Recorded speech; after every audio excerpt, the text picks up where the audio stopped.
Hi hello friends, welcome back to our channel. ಇವತ್ತು ನಾನು ನಿಮ್ಮ ಜೊತೆ ಶೇರ್ ಮಾಡ್ಕೊಳ್ತಾ ಇರೋ ಒಂದು ಕಾನ್ಸೆಪ್ಟ್ 5ನೇ ತರಗತಿ ಕನ್ನಡ ವಿಷಯದ ಜೀವದ ಮೌಲ್ಯ ಪಾಠದ LBA ಪ್ರಶ್ನೋತ್ತರಗಳನ್ನು ನಾನು ನಿಮ್ಮ ಜೊತೆ ಶೇರ್ ಮಾಡ್ಕೊಳ್ತಾ ಇದ್ದೀನಿ. ಸೊ ಇದರಲ್ಲಿ ಕಲಿಕಾ ಫಲವನ್ನು ಕೊಟ್ಟಿದ್ದಾರೆ. ಬೇರೆ ಬೇರೆ ಪರಿಸರ ಮತ್ತು ಉದ್ದೇಶಗಳಿಗಾಗಿ ಓದುತ್ತಾರೆ ಮತ್ತು ಬರೆಯುತ್ತಾರೆ. ಸೊ ಇಲ್ಲಿ ಕೊಟ್ಟಿರುವ ಆಯ್ಕೆಗಳಲ್ಲಿ ಸರಿಯಾದದ್ದನ್ನು ಆರಿಸಿ ಬರೆಯಿರಿ. ಇಲ್ಲಿ 4 ಪ್ರಶ್ನೆಗಳನ್ನು ಕೊಟ್ಟಿದ್ದಾರೆ. ಚೂಸ್ ದಿ ಕರೆಕ್ಟ್ ಆನ್ಸರ್ ಆಗಿರುತ್ತೆ. ಡಾಕ್ಟರ್ ಮಾರ್ಲಿನ್ ರವರು ಗುಣವಾಗದ ಕಾಯಿಲೆಗೆ ಚಿಕಿತ್ಸೆ ನೀಡುವುದನ್ನು ಏನೆಂದು ಭಾವಿಸಿದರು? ಇದರಲ್ಲಿ ಸಹಾನುಭೂತಿ, ಕರುಣೆ, ವಿವೇಕ, ಅವಿವೇಕ ಈ ರೀತಿ ಇರುವಂಥದ್ದು. ಸೊ ಅದಕ್ಕೆ ಆನ್ಸರ್ ಬಂದು ಅವಿವೇಕ ಆಗಿರುತ್ತೆ.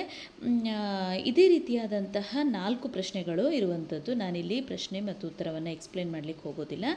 ತುಂಬ ಈಸಿಯಾಗಿದೆ ಫ್ರೆಂಡ್ಸ್. ಡಾಕ್ಟರ್ ಮಿಲ್ಲರ್ ಸುಪ್ರಸಿದ್ಧ ವೈದ್ಯರಾಗಿದ್ದರು. ಗೆರೆ ಎಳೆದ ಪದ, ಇಲ್ಲಿ ವೈದ್ಯ ಅನ್ನೋದಕ್ಕೆ ಗೆರೆ ಎಳೆದಿದ್ದಾರೆ. ಅದು ಯಾವುದು? ಅಂಕಿತ ನಾಮ ಆಗಿರುತ್ತೆ, ಅನ್ವರ್ಥನಾಮ, ರೂಢನಾಮ, ಸರ್ವನಾಮ ಯಾವುದು ಅಂಥೇಳಿ ಹೇಳುವಂಥದ್ದು. ನೆಕ್ಸ್ಟು ಪ್ರಸವ, ಈ ಪದದ ಅರ್ಥ ಪ್ರವಾಹ, ಸಮಾಧಾನ, ಹೆರಿಗೆ, ಉಪಚಾರ, ಹೆರಿಗೆ ಆಗಿರುತ್ತೆ. ಇದೇ ರೀತಿಯಾಗಿ 4 ಪ್ರಶ್ನೆಗಳಿಗೆ ಉತ್ತರ. ನೆಕ್ಸ್ಟ್ ಬಿಟ್ಟ ಸ್ಥಳ ತುಂಬಿರಿ.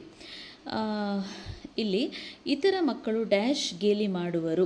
ಸೊ LR ನಾಯಕ್, ಅಂಕಿತನಾಮ, ಕಂಠ, ಅಣಕಿಸಿ, ಅಡ್ಡ ಹೆಸರಿನಲ್ಲಿ. ನೋಡಿ ಇಲ್ಲಿ ಅಡ್ಡ ಹೆಸರಿನಲ್ಲಿ ಅಂತ ಹೇಳಿ ಅದಕ್ಕೆ ಉತ್ತರ ಆಗಿರುತ್ತೆ.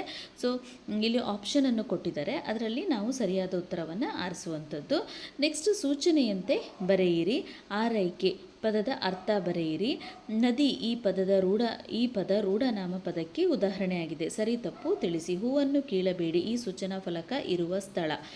ಹೂವನ್ನು ಕೀಳಬೇಡಿ ಅಂಥೇಳಿ ಎಲ್ಲಿ ಇರುತ್ತೆ ಈ ಸೂಚನಾ ಫಲಕ ಅಂತ ಕಣ್ಣು ತೆರೆಸು, ಸ್ವಂತ ವಾಕ್ಯದಲ್ಲಿ ರಚಿಸಿ.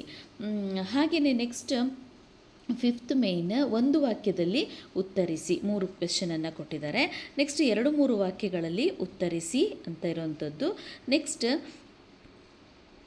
ಅದಾದ ನಂತರ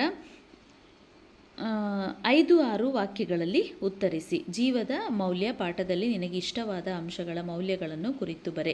ಇದು ಅಪ್ಲಿಕೇಶನ್ ಲೆವೆಲಲ್ಲಿ ಇರುವಂಥದ್ದು ಮಕ್ಕಳಿಗೆ. ಜೀವದ ಮೌಲ್ಯ ಪಾಠ ಒಂದು ಸ್ಟೋರಿ ಆಗಿರುತ್ತಲ್ವ. ಸೊ ಅದರಲ್ಲಿ ಏನು ಇಷ್ಟ ಆಯಿತು ಅಂತ ಮಕ್ಕಳು ಅವರ ಸ್ವಂತ ಸೆಂಟೆನ್ಸನ್ನು ಅವರು ಬರೆಯುವಂಥದ್ದು. ಈ ಪೋಸ್ಟರ್ ಗಮನಿಸಿ, ಓದಿ, ಪ್ರಶ್ನೆಗಳಿಗೆ ಉತ್ತರಿಸಿ. ಇಲ್ಲೊಂದು ಪೋಸ್ಟರನ್ನು ಕೊಟ್ಟಿದ್ದಾರೆ. ಇದು ಪೋಲಿಯೋ ಪೋಸ್ಟರ್ ಆಗಿರುತ್ತೆ. ಈ ಪೋಸ್ಟರ್ ಬಗ್ಗೆ ಕೆಲವೊಂದು ಪ್ರಶ್ನೆಗಳನ್ನು ಕೂಡ ಇಲ್ಲಿ ಕೇಳಲಾಗಿದೆ. ಈ ಪೋಸ್ಟರ್ ಯಾವ ಕಾರ್ಯಕ್ರಮಕ್ಕೆ ಸಂಬಂಧಿಸಿದ್ದಾಗಿದೆ? ಈ ಪೋಸ್ಟರನ್ನು ಯಾವ ಇಲಾಖೆಯವರು ಪ್ರಕಟಿಸಿದ್ದಾರೆ? ಎಷ್ಟು ವರ್ಷದ ಒಳಗಿನ ಮಕ್ಕಳಿಗೆ ಪೋಲಿಯೋ ಲಸಿಕೆ ಹಾಕಿಸಬೇಕು? ಈ ಕಾರ್ಯಕ್ರಮ ನಡೆಯುವ ದಿನಾಂಕ ಬರೆ. ಸೊ ಇದಿಷ್ಟು ಪ್ರಶ್ನೆಗಳು ಕೂಡ ಈ ಜೀವದ ಮೌಲ್ಯ ಅನ್ನುವಂಥ ಪಾಠದ LBA ಪ್ರಶ್ನೋತ್ತರಗಳಾಗಿರುತ್ತೆ ಫ್ರೆಂಡ್ಸ್. ಸೊ ಈ ಒಂದು LBA ಕ್ವೆಶ್ಚನ್ ಆನ್ಸರ್ಸನ್ನು ನಾವು ಮಕ್ಕಳಿಗೆ ಟೀಚ್ ಮಾಡಿದಾಗ ಸೊ ಅವರಿಗೆ ಎಕ್ಸಾಮ್ ಬರೆಯೋದಕ್ಕೂ ಕೂಡ ತುಂಬಾ ಹೆಲ್ಪ್ಫುಲ್ ಆಗುವಂಥದ್ದು. ಇಡೀ ಚಾಪ್ಟರನ್ನು ಅನಲೈಸ್ ಮಾಡಿ ಕರೆಕ್ಟಾಗಿ ಅರ್ಥ ಮಾಡ್ಕೊಳ್ಳೋಕ್ಕೂ ಈ LBA ಪ್ರಶ್ನೋತ್ತರಗಳು ಹೆಲ್ಪ್ಫುಲ್ ಆಗಿದೆ ಅಂತ ಹೇಳ್ತೀನಿ. ಸೊ ಇದಾಗಿತ್ತು ಒಂದು ಚಿಕ್ಕದಾದಂತಹ ವಿಡಿಯೋ. ಈ ವಿಡಿಯೋ ಇಷ್ಟ ಆಗಿದೆ ಪ್ಲೀಸ್ ನಮ್ಮ ಚಾನಲನ್ನು ಸಬ್ಸ್ಕ್ರೈಬ್ ಮಾಡೋದನ್ನು ಮರಿಬೇಡಿ ಅಂತ ಹೇಳ್ತೀನಿ. Thank you for watching. Take care. Bye.